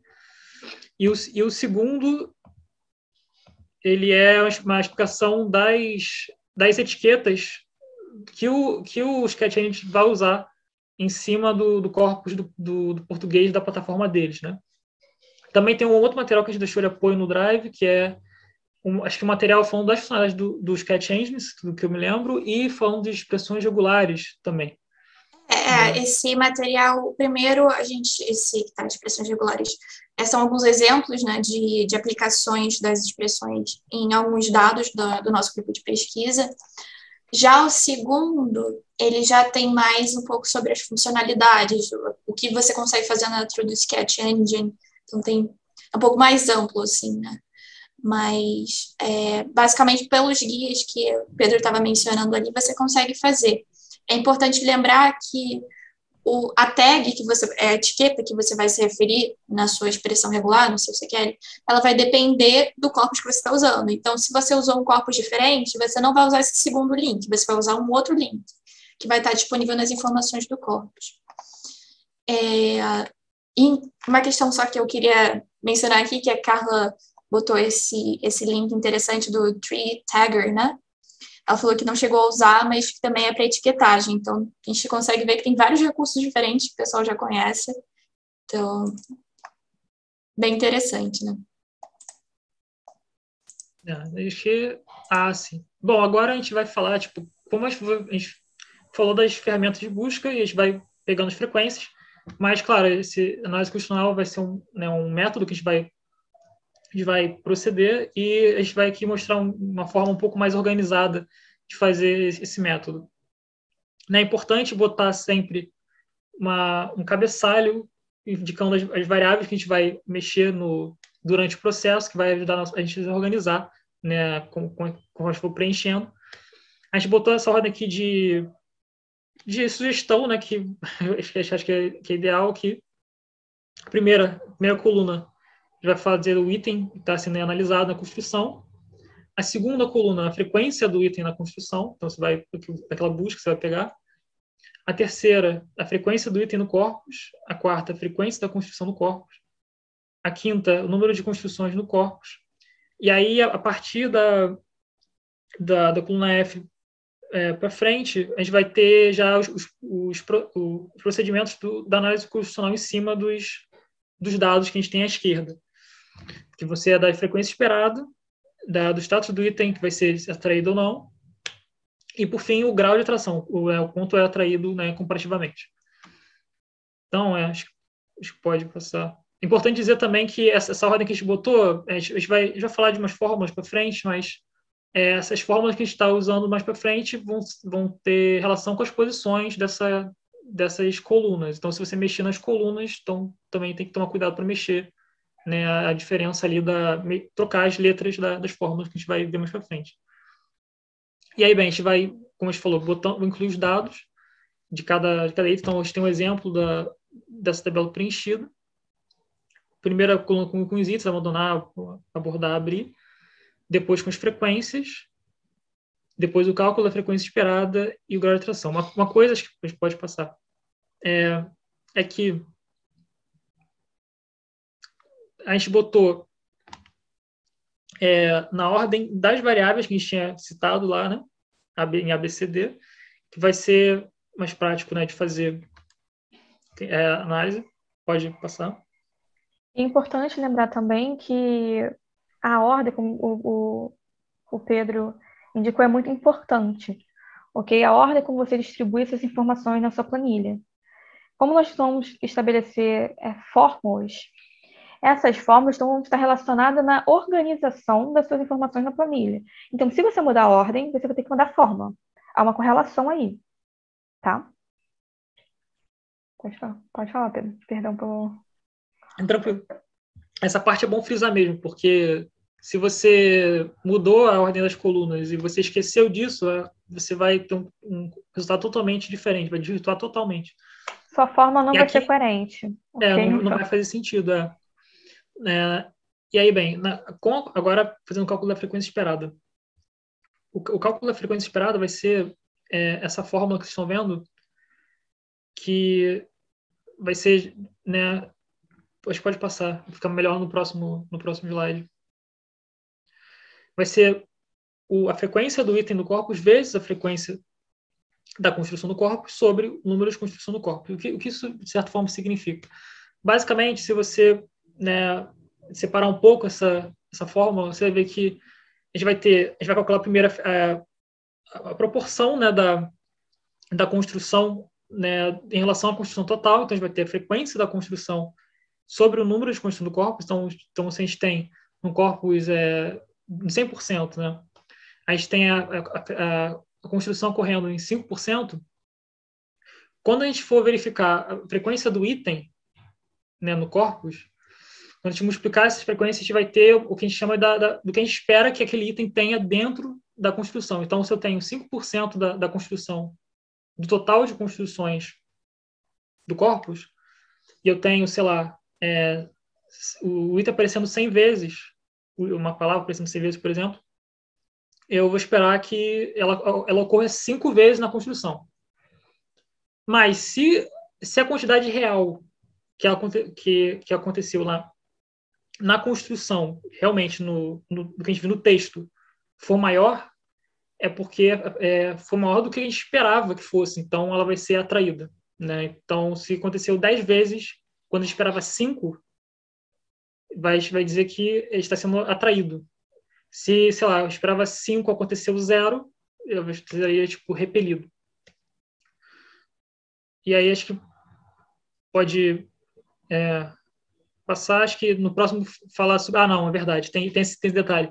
Se você é uma pessoa que não é tão familiarizada com Excel, tem alguma dificuldade, como eu tenho também várias no Excel, quando você botar a fórmula, você não precisa botar a fórmula em cada célula, você pode botar na primeira célula e arrastar para baixo, que ela vai completar para você a conta automaticamente, tipo, ela vai fazendo a conta automaticamente para você, você não precisa botar célula por célula, só botar e arrastar.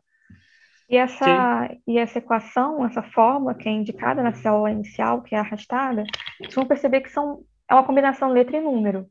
Então, é um código que se refere a determinadas células da sua planilha. Por isso que o C, aqui no caso, cada letra vai representar uma coluna, tá? E cada número vai representar a linha. Então, novamente, ressalto, se você mudar a ordem das suas informações, das suas 4 informações de frequências iniciais, base, a sua fórmula já não vai ser mais coerente. Então, você vai ter que também realizar modificações na sua fórmula para bater com as informações aqui necessárias. Tá bom? Acho que eu não especifiquei muito bem, de fato, que a frequência do item no corpus da fórmula é a coluna C. Então, a gente vai usar na fórmula o C. A frequência da construção do corpus é a letra D, então a gente vai usar a letra D, né? D2, D1, D2, D3, assim vai. E o número de construções do corpus é a letra E. Então vai ser A1, A2, A3 e assim vai. Então, por isso que lá em cima na fórmula tem o igual ao C2 vezes D2 sobre A2. Só acho que agora ficou um pouco mais claro. Sim, só para todo mundo ficar mais tranquilo, a gente disponibilizou no Drive, eu vou mandar de novo o link do Drive. É um arquivo do Excel que já está com as fórmulas montadinhas, já está na ordem, está tudo direitinho, é só você preencher com seus dados, e também um no Google Sheets, porque muda. Cada software de planilha vai usar uma sintaxe diferente, né? Então, a gente disponibilizou essas 2 opções, que estão lá no Drive, vou mandar de novo o link do Drive. Para todo mundo não ficar nervoso e pensar, eu vou ter que lembrar todas as formas, meu Deus, como é que eu vou não, aplicar? Alguém não me ajuda? Não precisamos saber as formas, não. Pelo amor de Deus.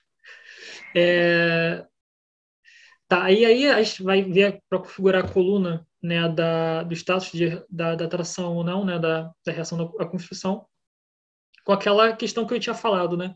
Se B2, que é a coluna do item na construção, aconteceu mais que esse cálculo da frequência esperada, né? Se o que eu tenho na construção é maior do que o que eu esperava, então a gente vai dizer que é atraído. Caso contrário, repelido. E aqui na fórmula, isso vai ser expressado como um C, né? uma condicional. Se B2 maior que F2, ou seja, se o item na construção é maior que o que eu esperava, né, que ele acontecesse, então eu vou ter essa primeira posição chamada atraído e a segunda, né, de repelido. Então, caso B2 seja maior que F2, atraído. Caso contrário, repelido. E aqui é importante também frisar que, dependendo da linguagem do seu Excel, a função vai estar com um nome diferente. Se for em inglês, por exemplo, não vai ser um C, né, vai ser um if.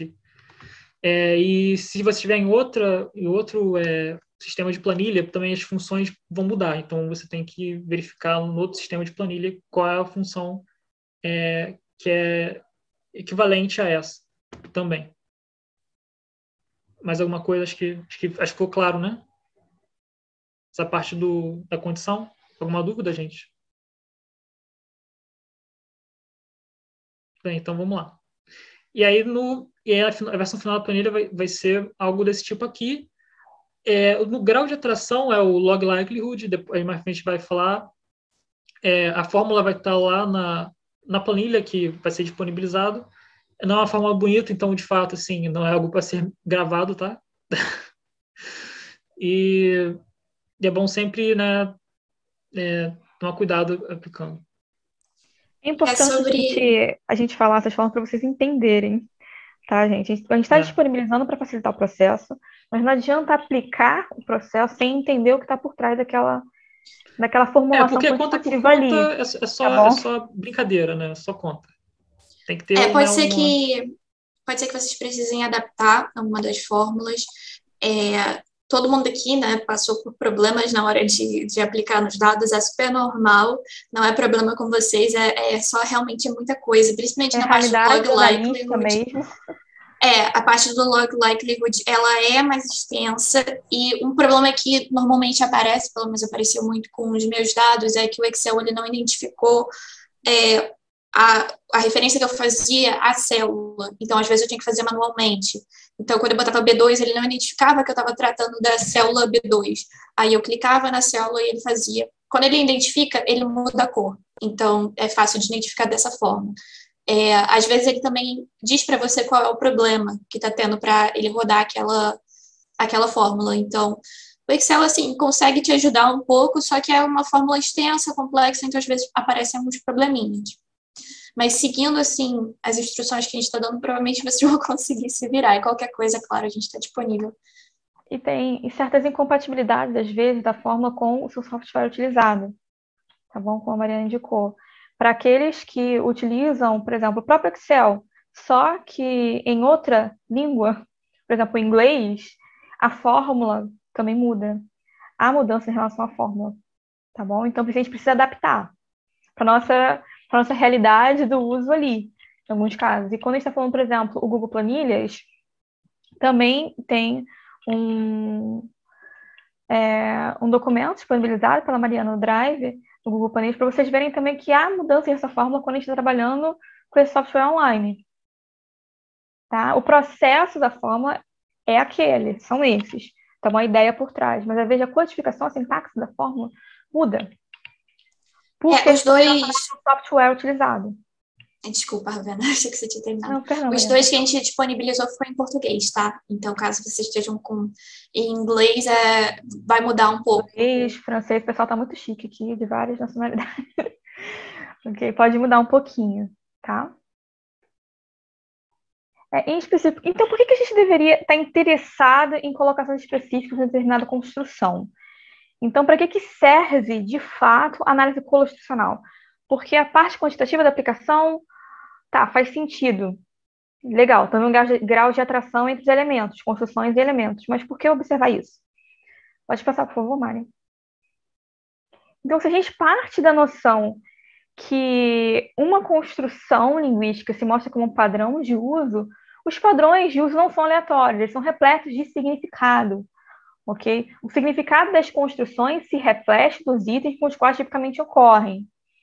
Então, a gente está querendo dizer ali, por exemplo, as construções da Mariana, no caso, a frequência do determinado isso na construções com querer fazer alguma coisa, querer aquilo, não é aleatório que a maioria dos dados da Mariana com querer se relaciona com dizer, mais ou menos, né, Mariana? Querer dizer alguma coisa, que não é algo tão relacionado... Não dá spoiler.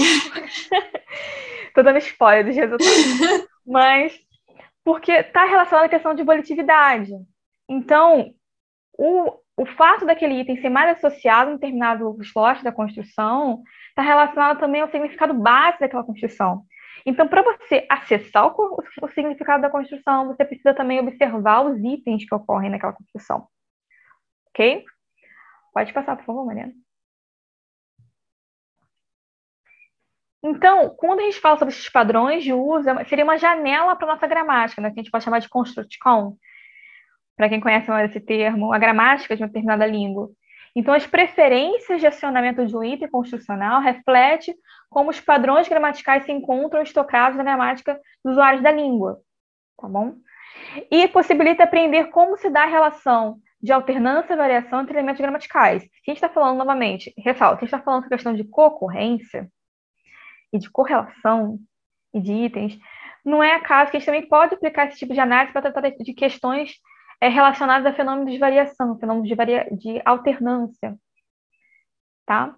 Que seria uma das aplicações relacionadas também à pesquisa da Mariana, a pesquisa da Pam, mencionada anteriormente, da Naenge, minha pesquisa dentro do grupo, e outros apresentados no painel, nos painéis, na sessão de painéis e posts de ontem. Pode passar, por favor, Mari.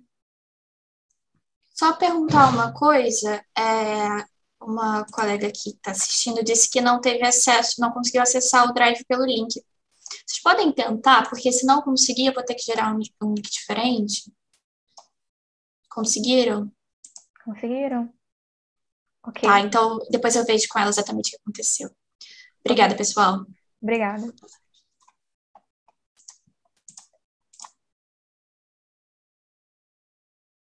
Então, como se dá, de fato, o processo de interpretação dos resultados?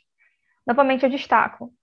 A análise colostrucional é um método analítico quantitativo que determina as colocações mais típicas de uma construção. É a base de um estudo qualitativo, tá bom? Não se faz ciência somente com informações matemáticas, informações quantitativas. É na interpretação daqueles resultados que a gente cria, né? Que a gente dá significado àquilo. Então, pode passar, por favor, Mário. Então, as informações quantitativas são apenas um meio para visualizar a configuração formal e funcional das construções gramaticais, assim como suas tendências de uso.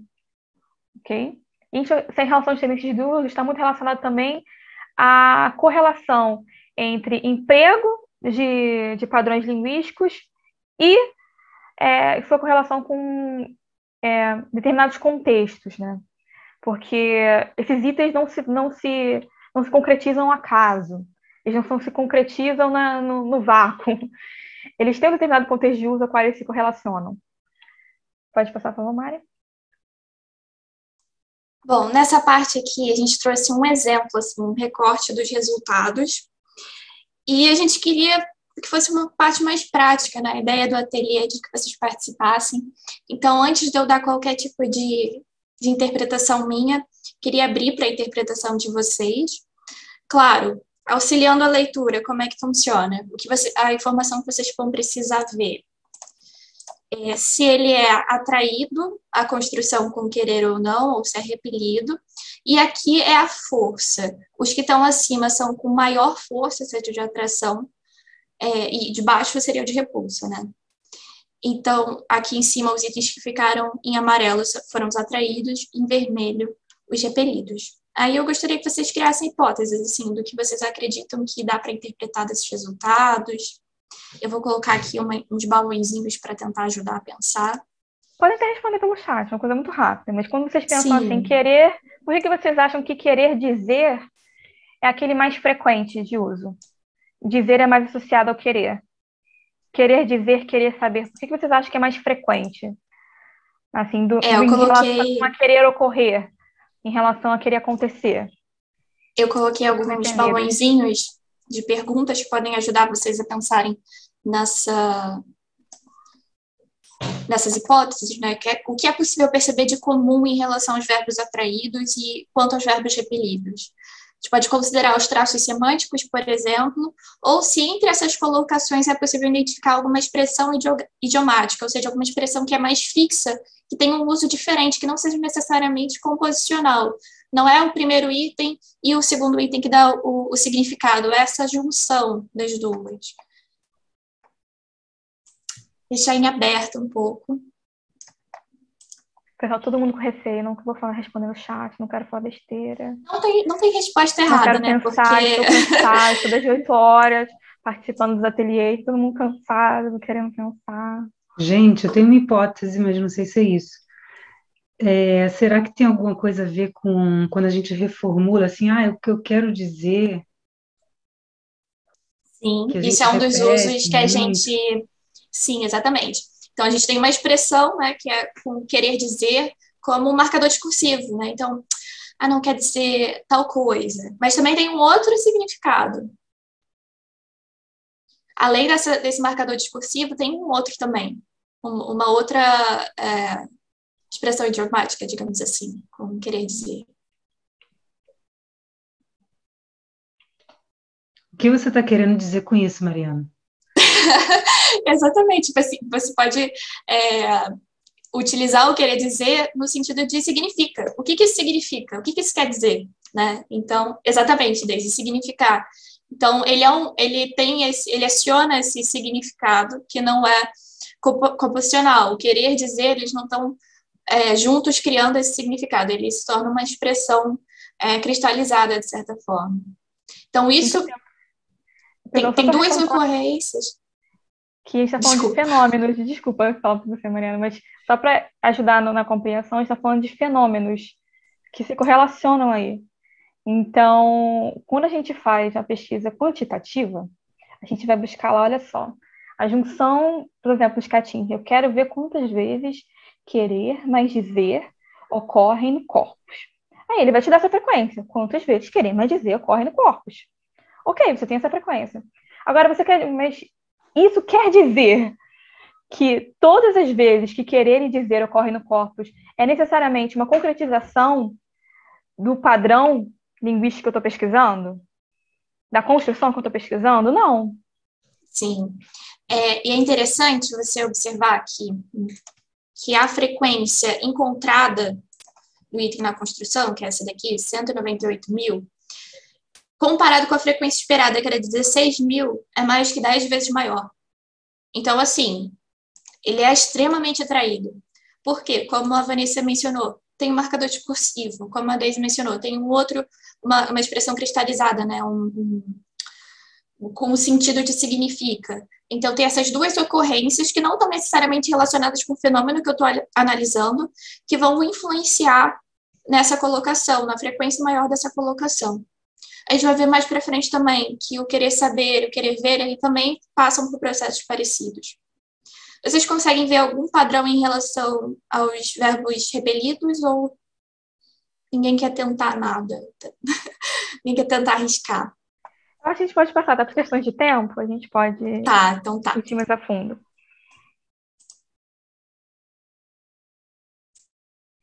Depois a gente vai retomar essas questões, né? Que a gente ia explicar um pouquinho mais sobre o log likelihood, porque a gente usa ele, né? É um método estatístico para medir essa força colusional. Tem outros métodos que poderiam ser utilizados, mas aqui a gente está usando, né, esse método por uma questão de uma propriedade do logaritmo, que é uma propriedade vai ser vantajosa para a gente, porque nos métodos estatísticos a gente vai estar operando sempre com muitas probabilidades, né, muitas frações que podem ter valores muito próximos de zero, né? E assim, o computador, apesar, né, de ter uma boa precisão, ele não consegue representar todos os números possíveis. Então, conforme ele vai exigindo mais precisão, maior vai ser o erro associado a isso, né? Ele vai cada vez mais errando a cada operação, e então o erro poderia ir acumulando conforme a gente fosse operando com valores muito próximos de zero. E aqui o log ele ajuda a tirar esse problema computacional, esse erro de conta, né? Por quê? Porque quando a gente aplica um log de uma fração, ela acaba se tornando uma diferença. Então, quando eu aplico um produto, ele vira uma soma. Um expoente, ele vai lá e dá aquele peteleco, ele multiplica. Então, isso acaba tirando esse fator que aproxima ele muito de zero ou faz ele explodir, né? Fica muito alto. Então, isso vai ajudar bastante. Mas, assim, o log likelihood vai ser uma medida de adequação, né, do modelo dos dados. Então, quanto maior o valor, melhor é o modelo, né, mais vai ser, se for atraído, mais atraído, se for repelido, mais repelido, enfim. E, claro, ele não é um valor, né, uma proporção, uma parada, um limiar que a gente vai ter entre todas as análises colusionais possíveis no mundo. Assim, aquele valor do log likelihood, ele vai ser usado comparativamente dentro da nossa análise colusional, dentro do contexto que a gente está utilizando ali, daquela construção.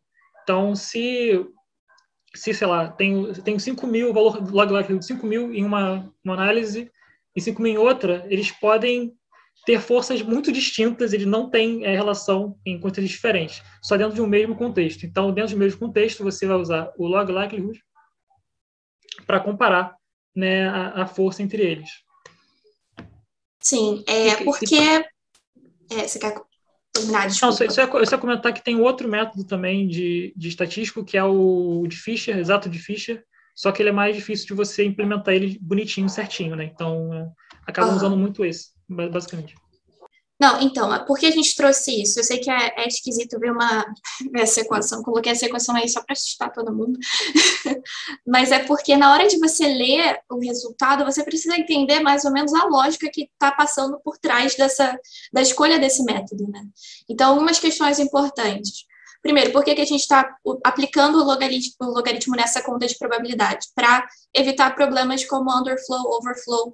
Então, assim, são problemas na parte de contabilização, assim, do resultado, que você quer evitar aplicando porque o matematicamente não haveria esses problemas. É porque o computador não consegue representar tudo. Basicamente isso, sim. Por isso que usam essa estratégia. E, além disso, você vai sempre analisar de maneira comparativa. Então, o valor do log likelihood, ele é significativo apenas quando eu comparo o resultado de um para o outro. Ele vai depender muito das variáveis que eu estou usando, então, se eu estou trabalhando com corpos muito grandes, o número, ele vai variar extensivamente. Então, nos meus dados, por exemplo, vocês vão ver resultados com, sei lá, valor de log likelihood de 580 mil. E outros pesquisadores vão ter resultados de 1,05, sabe? E isso não significa que um resultado é mais confiável do que o outro. É só que a minha amostra ela é muito grande, então os meus resultados eles vão ser maiores, assim, numericamente falando. Outra questão, o log likelihood ele tem um problema que alguns pesquisadores já apontaram, que ele não trabalha muito bem com amostras muito pequenas. Então, assim, é muito comum, quando a gente trabalha com construção, ter ocorrências em que o verbo ele é muito pouco frequente. E por conta disso, você vai ter, sei lá, uma ocorrência dele no corpus inteiro. O log likelihood ele não vai medir isso muito bem, então pode ser que o resultado ele não dê como significativo, ele não vai te dar uma força de atração ou repulsa que passe, por exemplo, pelo teste de valor P. Não teria um valor P significativo. Então, assim, por conta desse problema, muitas vezes as pessoas optam por usar o teste que o Pedro mencionou, né, o Feature Exact Test. Só que ele é um pouco mais complexo na hora de aplicar. Eu acredito que seja isso. Tem mais alguma coisa a acrescentar, Pedro? Se eu falei besteira, tu me corrige. Acho que foi. Não, vamos seguir. Vamos parar de ver log, pelo amor de Deus. Segue. Nosso rapaz da computação matemática.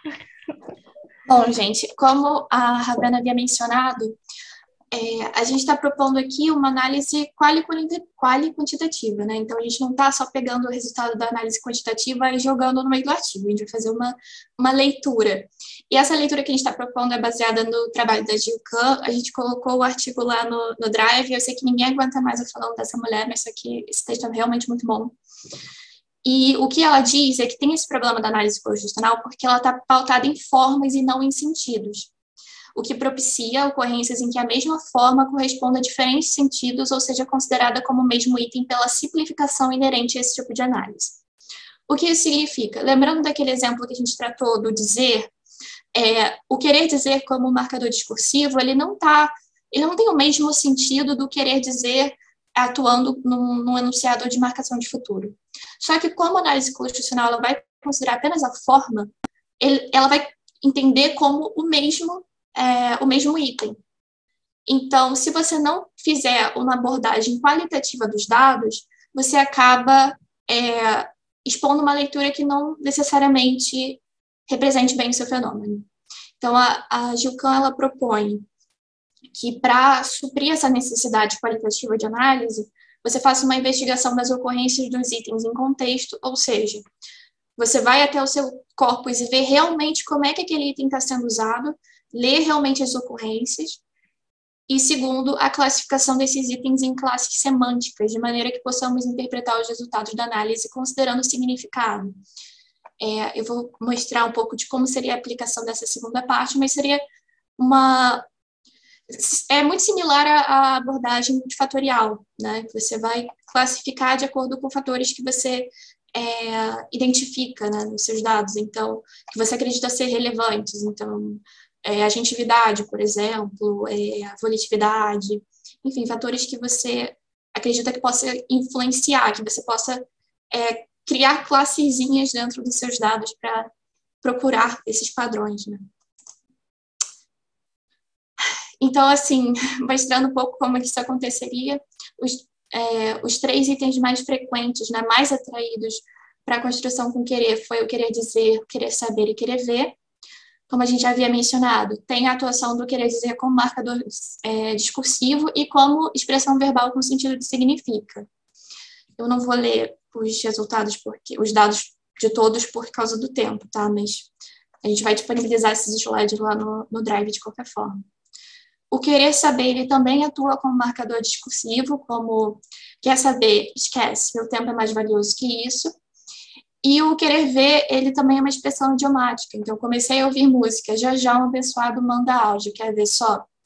E uma questão interessante sobre esse último dado é que muitas vezes, na verdade, ele aparece como quero só ver, quer só ver, ao invés de quer ver só. Só que como na coleta eu não considerei elemento interveniente, né, elemento entre o querer e o verbo no infinitivo, eu só encontrei dados de querer ver só, né, o só após o verbo principal. Então, isso também pode ter interferido na força de atração que associaria ao verbo ver. Pode ser que ele seja, essa colocação seja mais frequente ainda, mas por conta do elemento interveniente eu não consigo mapear esse tipo de ocorrência. Cláudia, não sei se eu entendi a sua pergunta. Você está dizendo em relação à parte em negrito, é isso? Sim. Se essa análise qualitativa é feita ocorrência por ocorrência... manualmente. Isso, sim. Isso. Seria uma análise do investigador, né? O que eu proponho, que foi o que eu fiz nos meus dados, porque, no caso, assim, o corpus do Sketch Engine são 10 milhões, né, de palavras. Eu fiz com uma amostra randomizada. Dentro da plataforma você tem como fazer isso, então eu trabalhei com 1000 dados, né? Então você gera uma amostra randomizada dos dados e faz a parte da codificação que eu fiz da maneira tradicional, pelo próprio Excel, analisando cada dado separadamente. Mas eu sei que existem formas automáticas de fazer essa parte, mas assim, nesse sentido eu ainda estou na idade da pedra e estou bem feliz. Por ser uma análise qualitativa, certas questões, decisões metodológicas específicas relacionadas aos objetivos da pesquisa cabem apenas ao analista, né?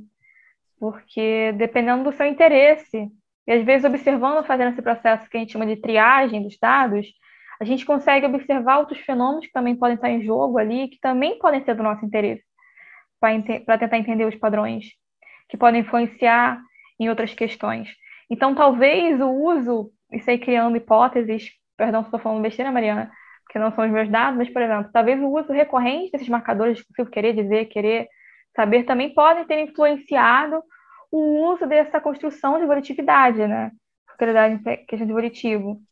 Podem também ter ajudado a aumentar a frequência. Talvez, às vezes, em determinados textos, por você utilizar esse querer dizer, querer falar, podem também ter selecionado o padrão querer, verbo do infinitivo, para tentar marcar a volitividade.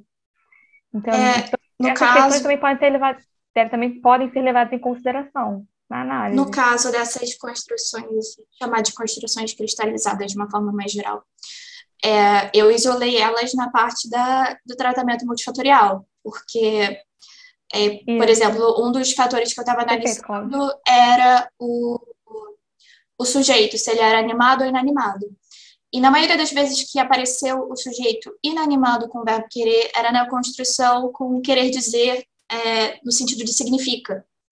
Então, assim, como ele é muito utilizado, né, para dar significado a uma palavra, muitas vezes o sujeito era inanimado. Então, estava influenciando diretamente assim, nesse resultado. Então, às vezes, você perceber esses padrões ajuda a você controlar um pouco dessa interferência. Agora, em relação aos verbos repelidos, eu propus essa interpretação de que eles tratariam de verbos de estado ou verbos não volitivos, digamos assim, ou não agentivos, ou seja, eles independem da vontade do falante. O que eu entendi dos meus resultados é que, claro, vocês podem questionar à vontade, é de que a construção com querer, ela é utilizada para marcar um futuro que depende da vontade do falante, justamente por conta da origem semântica, né, do traço semântico que o querer carrega. Então, ele vai se combinar mais com verbos que também acionem essa volitividade, que dependem do meu desejo de realizar essa ação ou não. Diferentemente, o verbo com ir, ele vai estar mais relacionado a esse tipo de ocorrência, que independe da vontade do falante. Então, se você vai ser alguma coisa, isso não necessariamente depende da sua vontade. Se você vai poder fazer alguma coisa, não depende da sua vontade. Então, foi essa distribuição que eu percebi. No caso, esse aqui é o resultado da análise simples, mas isso foi confirmado na análise distintiva também, né? Que, no caso, eu comparei as duas. É bom ressaltar também, gente, como a Mariana estava comentando aqui sobre a análise distintiva, que as informações de frequências necessárias para montar sua tabelinha, sua grande matriz ali no Excel, para análise colexêmica simples, não são as mesmas informações, distribuições informacionais, da análise colexêmica de colexemas distintivos, tá bom? Então, é bom ter esses cuidados. A gente disponibilizou também uma planilha também para a análise de colexemas distintivos, para vocês poderem ver quais informações são necessárias. As fórmulas se correlacionam, obviamente, questão da lógica por trás daquilo, mas a construção, a configuração delas muda, cambia, porque o nosso objetivo ali de análise cambia. Tanto a análise de colexemas distintivos e as concorrências, elas se baseiam na de colexêmica simples, ok? Na lógica da colexêmica simples. Só que o que você está considerando o objetivo por trás que muda, tá bom? Os fatores mudam. Por isso que a montagem, a organização da sua tabela também vai mudar. Uhum. Okay? Eu trouxe aqui alguns exemplos, né, para vocês verem como que esses usos aparecem nos meus dados. Então, entre os atraídos, a gente tem: queremos deixar o direito de propriedade intelectual mais forte e equilibrado. As pessoas fazem suas resoluções de ano novo, definem o que querem fazer ou o que querem deixar para trás. E o livro será a pedra fundamental da biblioteca que se quer fazer em Porto Alegre. Então, a gente percebe, assim, no geral, esses usos têm relação com intencionalidade, né, que também depende diretamente da volição, da vontade do falante. Enquanto os itens que foram repelidos, isso não significa que eles não ocorreram nos dados, né, como a Ravena tinha mencionado. Eles só ocorreram menos do que o esperado. Então, alguns desses exemplos têm: se o Dantas é português, eu quero ser espanhol.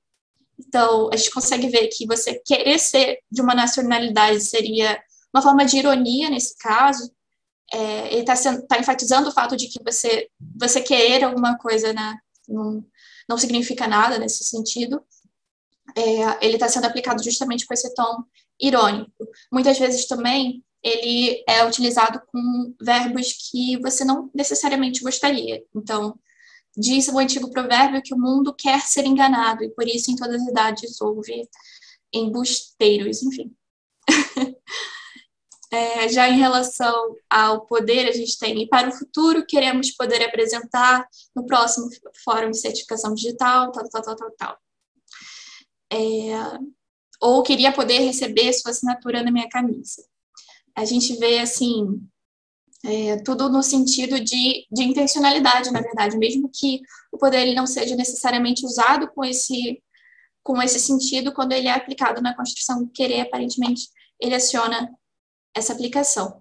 E também ele é muito utilizado, esses verbos que foram repelidos, como, por exemplo, quer ter saúde para dar e vender, em contextos de discurso publicitário. Então, um gênero específico, né? Um registro específico. Relação entre padrões linguísticos e contexto, né? Uma coisa também interessante para mencionar, assim, só por questão de curiosidade, é que as marcações temporais, tanto e para um futuro, ou quanto datas específicas, né, que a gente pode ver até no exemplo 3, de 24 a 27 de outubro, eu não percebi nenhuma diferença distributiva entre os dados do querer quanto os dados do ir em relação à presença dessas marcações. O que é bem interessante, porque, assim, eu esperava, pelo menos, que o verbo ir tivesse até mais marcações, já que ele é mais, assim... no caso do computador está querendo quebrar, eu identificaria como futuro aproximativo, né? Que ele está apresentando sinais de que no futuro próximo isso deve ocorrer, ele deve quebrar. Não seria, no caso, não teria relação com intencionalidade, teria relação com uma previsão. Então, como eu havia mencionado, o futuro com o verbo querer, ele tem uma flexibilidade maior em relação aos valores que ele pode indicar.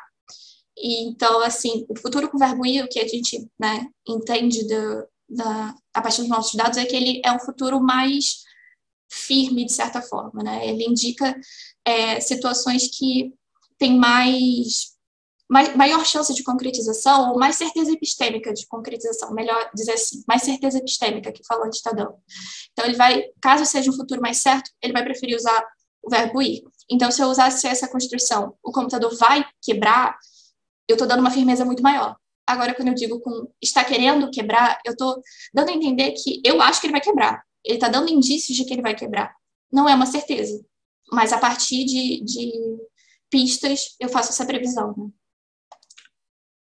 Enfim, são muitos dados, essa pesquisa já tem 3 anos, né? Então, tem muitas informações diferentes que eu já tirei daqui, mas acho que deu para resumir brevemente como a análise instrucional pode auxiliar nessa interpretação. Pode passar, por favor, Marcos. Então, como se dá a relação entre a interpretação dos resultados e as amostras textuais, na questão de contexto, que a Mariana estava até ressaltando no processo de interpretação, de análise dela. Então, para o desempenho de um processo de pesquisa, de variação, de análise, eu digo variação porque a gente está falando de correlações, tá bom? Entre itens ali, determinados stores. A relação de atração repulsa de certas unidades constitucionais em relação a contextos mais amplos, consideramos a possibilidade de haver regiões funcionais, específicas, mas claramente atreladas, ou seja, relacionadas a determinados padrões. Então, o que eu quero dizer com isso? Em que há uma relação direta entre o perfil de uso dos itens constitucionais, o seu perfil, tá bom, funcional, e o contexto de uso em que eles são aplicados, em que eles são empregados. Então, o grau de atração entre os itens e padrões linguísticos se dá através dessa relação. Então, a gente não pode desconsiderar o contexto. É porque, através do contexto, aquele item ali ganha significado, né? Como a Mariana estava dizendo, em relação aos usos com querer, mas o verbo no infinitivo. Em determinados contextos, ele ressalta uma determinada funcionalidade maior, né? Um significado específico. Em outros, esse significado, essa funcionalidade, muda. Há mudança em seus traços. Não é que cambia totalmente, mas os traços significativos ali mudam. Pode mudar, por favor, Mari? Então, o que a gente propõe para considerar isso? A criação de subamostras textuais. Então, como eu fiquei ressaltando no início, e eu ressalto novamente, é que a organização do nosso conjunto e da nossa coleção de dados, né, implica em mudança nos nossos resultados, tá bom? Impacta diretamente a nossa análise. Então, determinadas subamostras de textos podem influenciar na escolha preferencial por uma determinada construção em detrimento de outra. Por exemplo, um determinado item naquele slot em detrimento de outro. Tá bom? Determinados itens, acionamento de determinados itens pode estar relacionados ao domínio discursivo específicos, agentes textuais específicos e contextos de natureza variada específico. Então, se a gente está observando dados oriundos de textos científicos, natureza científica, a gente vai observar que a frequência de determinados elementos muda. Então, você não vai observar o uso de querer dizer, necessariamente, muitas vezes num texto acadêmico, num texto científico. Agora, quando você observa isso, partindo em questão do marcador discursivo. Agora, quando você observa textos das redes sociais, que são mais relacionados à modalidade da fala oral, né, uma modalidade específica relacionada à oralidade, né, você vê mais uso dessa junção, desse marcador discursivo. Então, querer dizer alguma coisa com esse significado específico. Então, a gente precisa considerar isso na nossa análise. A gente precisa considerar que outros fatores influenciam nessas seleções, nesse grau de acionamento dos itens. E um deles é essa questão contextual. Ok? Pode passar, por favor, Mari. Então, a proposta é da amostra total, isso considerando seus objetivos de análise. Tá bom? Tem que estar coerente com os seus objetivos, tá bom? Com a sua proposta ali de observação. Então, da amostra total, compomos diferentes subamostras, ou seja, nós reorganizamos nossos dados, com o intuito de averiguar o que é tipicamente associado a um subconjunto de manifestações de construções textuais discursivas em comparação com outro subconjunto de manifestações de construções textuais discursivas. Então, você vai realizar, nesse caso, processos de análise constitucionais distintos. E, em seguida, você vai contrastá-los, ok? Você vai contrastar seus resultados. Ver as similaridades do uso de determinada subamostra e suas diferenças em relação à outra, tá? Pode passar, por favor, Mária, só para relações por causa do tempo, a gente vai adiantar um pouquinho. Como o Cláudio estava indicando, né, a questão de codificar os traços em determinados usos, determinados padrões, a análise constitucional se relaciona muito bem com outras metodologias de análise, que é a multifatorial, por exemplo. Então, você pode determinar diferentes grupos de fatores para poder reorganizar os seus dados. E assim, a partir dessa reorganização, dessa amostra de dados, essa amostra textual, você vai efetuar a sua análise constitucional. Alguns fatores pontuais, como o domínio discursivo, gênero textual, o suporte de veiculação, ato de fala proeminente, movimento retórico, o grau de monitoramento, registro ali, né, se é mais formal ou informal, a distribuição etária, o recorde diacrônico também, como estava indicando anteriormente, com os memes, né, no ateliê anterior, que o uso dos padrões linguísticos, eles são socioculturalmente estabelecidos, né? Isso faz parte do pareamento linguístico, do pareamento constitucional. Isso implica mudanças no pareamento, ok? As juntas de informações, a temática, tudo isso são tipos de fatores, exemplos de fatores que podem ser considerados para a reorganização dos seus dados. Pode passar, por favor. Então, o que a gente entende por isso? Que a organização da amostra de dados possui um papel primordial no processo da análise.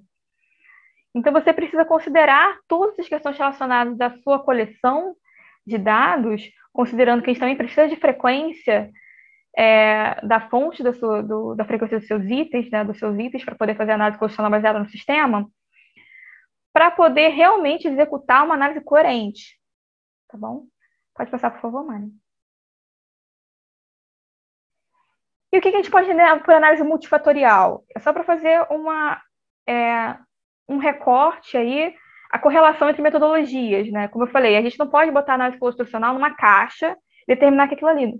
Não, você pode fazer correlações entre tipos de análise. Então, a análise multifatorial, que eu acho que é cara do fenômeno da sociolinguística, sociofuncionalística, que muitas pessoas conhecem, né?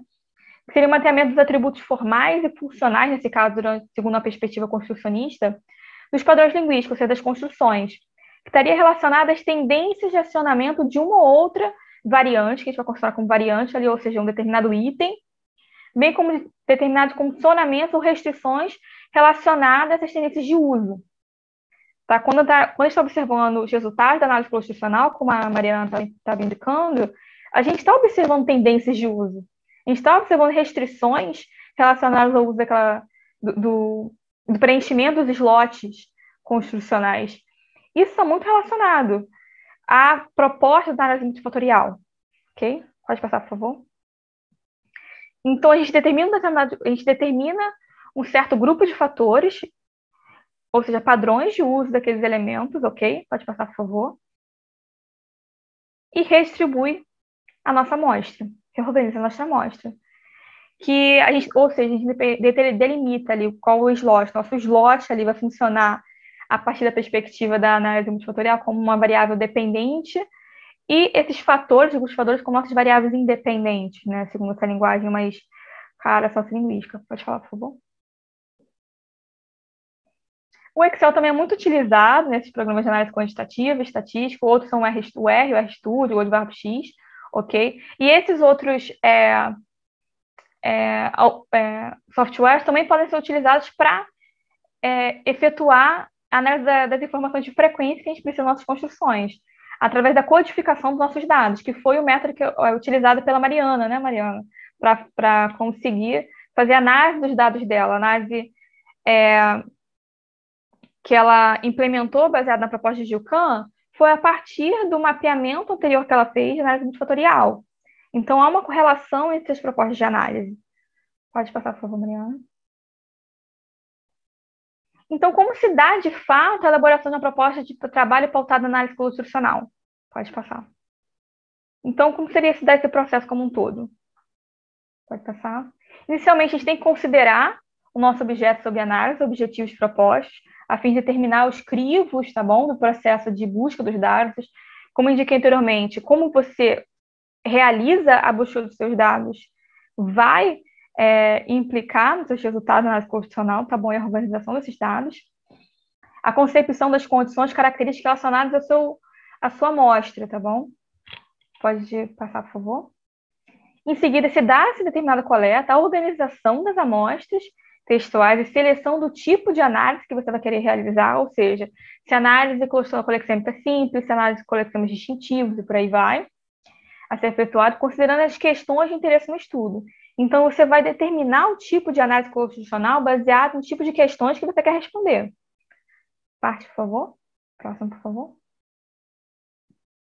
A gente realiza, então, a triagem dos dados, ou seja, aquela avaliação qualitativa que a Mariana comentou, para poder se todos os seus dados realmente cabem nessa proposta de análise, ok ou não, segundo uma análise qualitativa inicial, e delimitação das informações de frequência necessárias para a nossa investigação. Pode passar. Então, em seguida, a gente fala da elaboração da análise quantitativa, e a partir da interpretação dessa análise quantitativa, a gente pode fazer uma interpretação e descrição do uso dos padrões linguísticos, ou seja, detectação de tendências associadas ao acionamento de um ou outro item a partir dos resultados quantitativos, a configuração como a gente pode observar, então, como se dá a configuração do pareamento forma-função dessas construções, ok? A gente pode apresentar a representação dessas construções numa rede construcional, ou seja, a frequência de uso também implica como esses padrões são entrincheirados na gramática, tá bom? E a verificação de convergências e divergências entre os usos. Cito como exemplo, novamente, o caso da pesquisa da Pamela, em que ela vê convergências e divergências dos usos nesses padrões de predicação, de percepção visual, no português, no francês e agora no inglês também. Então, ela redistribuiu, reorganizou a amostra de dados dela, pautada na questão do idioma, né, da língua ali em jogo. Ela tem uma amostra textual para o português, uma amostra textual para o francês, uma amostra textual, um grupo de amostra textual para o inglês. Ela realiza análise constitucional em cada uma dessas amostras, depois ela efetua uma relação de contraste, né? Ela compara os resultados para entender os padrões de uso dos predicadores. Se há convergência ou divergência entre os linguísticos em determinadas nessas línguas, né? Pode passar, então, Mariana, por favor. Em base a isso, gente, conseguimos no tempo.